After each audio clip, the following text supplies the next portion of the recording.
ನಮಸ್ತೆ ಎಲ್ಲರಿಗೂ, ನಾನು Lekhana. Welcome back to our channel. ಇವತ್ತು ಎಲ್ಲರಿಗೂ ಇಷ್ಟ ಆಗುವಂತ Madhuban hotel style fried rice ಅನ್ನು ಮನೆಯಲ್ಲಿ ಸುಲಭವಾಗಿ ಹೇಗೆ ಮಾಡೋಣ ಅಂತ ನೋಡೋಣ. ಇಲ್ಲಿ ಮಾಡ್ಕೊಳ್ಳೋದಕ್ಕೆ 1-2 ಟೇಬಲ್ ಸ್ಪೂನ್ ಆಗೋಷ್ಟು ಎಣ್ಣೆ ತಗೊಂಡಿದ್ದೀನಿ. ಚೆನ್ನಾಗಿ ಕಟ್ ಮಾಡಿರೋಂಥ ಬೆಳ್ಳುಳ್ಳಿ, ನಂತರ ಒಂದು ಈರುಳ್ಳಿ ಕಟ್ ಮಾಡಿರುವಂಥದ್ದು ಸೇರಿಸ್ಕೊಳ್ತಾ ಇದ್ದೀನಿ.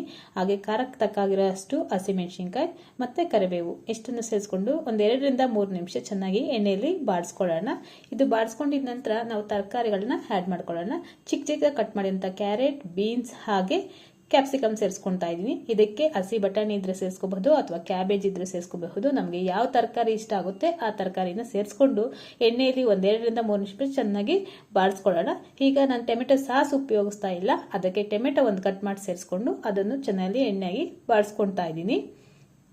ಅಥವಾ ಟೊಮೆಟೊ ಸಾಸ್ ಇದ್ರೆ ಟೊಮೆಟೊ ಸಾಸೇ ಉಪಯೋಗಿಸ್ಕೋಬಹುದು. ನಂತರ ರುಚಿಗೆ ಎಷ್ಟು ಬೇಕೋ ಅಷ್ಟು ಉಪ್ಪು, ಹಾಗೆ ಇಲ್ಲಿ ಫ್ರೈಡ್ ರೈಸ್ ಮಸಾಲ ಪೌಡರ್ನ ನಾನು ಸೇರಿಸ್ಕೊಳ್ತಾ ಇದ್ದೀನಿ. ಕೇವಲ 10 ರೂಪಾಯಿ ಇದ್ರೆ ಸಾಕು. ಯಾವುದೇ ಸಾಸ್ನ ಉಪಯೋಗಿಸ್ಕೊಳ್ಳದೆ ನಾವು ಫ್ರೈಡ್ ರೈಸ್ನ ರೆಡಿ ಮಾಡ್ಕೋಬಹುದು. ಈಗ 1 ಟೇಬಲ್ ಸ್ಪೂನ್ ಆಗೋಷ್ಟು ಕಾಳು ಮೆಣಸು ಪೌಡರ್ ಸೇರಿಸ್ಕೊಂಡು ನೀಟಾಗಿ ಮಿಕ್ಸ್ ಮಾಡ್ಕೊಳ್ತಾ ಇದ್ದೀನಿ.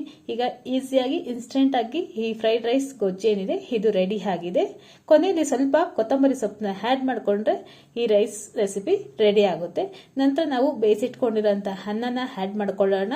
ಅನ್ನ ಆ್ಯಡ್ ಮಾಡಿಕೊಂಡು ನೀಟಾಗಿ ಮಿಕ್ಸ್ ಮಾಡ್ಕೊಳ್ಳೋಣ. ತುಂಬಾ ಟೇಸ್ಟಿಯಾಗಿರುತ್ತೆ. ಹೋಟೆಲ್ ಸ್ಟೈಲಲ್ಲಿ ಮಾಡೋ ಅಂಥ ಈಸಿಯಾಗಿ ಮನೆಯಲ್ಲಿ ಲಂಚ್ ಬಾಕ್ಸ್ಗೆ ಅಥವಾ ಬ್ರೇಕ್ಫಾಸ್ಟ್ಗೆ ಏನಾದರೂ ಮಾಡ್ಕೋಬೇಕು ಅಂದರೆ ಪಟಾಪಟ ಅಂತ ಮಾಡ್ಕೊಳ್ಳೋ ಅಂಥ ಹೋಟೆಲ್ ಸ್ಟೈಲ್ ಮಧುಬಾನ್ ಫ್ರೈಡ್ ರೈಸ್ ಆಗಿರುತ್ತೆ. ತುಂಬಾನೇ ಈಸಿಯಾಗಿ ಮಾಡ್ಕೋಬಹುದು. ಒಂದ್ಸಲ ಟ್ರೈ ಮಾಡಿ ನೋಡಿ. ಎಲ್ರಿಗೂ ಇಷ್ಟ ಆಗುತ್ತೆ ಅಂತ ಅನ್ಕೊಂತೀನಿ.